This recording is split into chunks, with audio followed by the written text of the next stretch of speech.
ওরা বলতেছে যে পুরুষেরা দেশ চালাতে পারবে, মসজিদের ইমাম হতে পারবে, নারীরা কেন পারবে না? এজন্য বৈষম্য শিকার হয়ে গেছে তারা। আরে ভাই শোনো, দেশ চালানোর জন্য একজন পুরুষকে রাতের 12টা বাজে ঘর থেকে বের হওয়া লাগতে পারে। দুনিয়ার মানুষ ঘুমাতো, হযরত ওমর তখন ঘোড়ার পিঠে চড়ে মানুষের খোঁজ খবর নিত। পুরুষ রাষ্ট্রপ্রধান হবে, প্রয়োজনে তলোয়ার হাতে নিয়ে যুদ্ধের মাঠে চলে যাবে।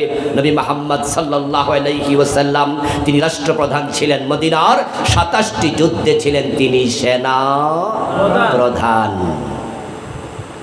এখন মহিলা যদি রাষ্ট্রপ্রধান হয়, তাহলে সেনা প্রধান হয়ে যুদ্ধের মাঠে তলোয়ার নিয়ে যাওয়ার মতো শারীরিক ক্ষমতা কি মহিলাদের আছে? পুরুষের সাথে কুলাতে পারবে? হযরত ওমর রাতের বেলায় ঘুরে বেড়াতেন। মহিলা রাষ্ট্রপ্রধান রাতের বেলায় একা একা ঘুরলে সে নিজে নিরাপত্তাহীন হয়ে যাবে।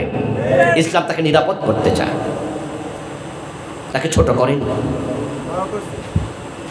সম্মানিত করেছে।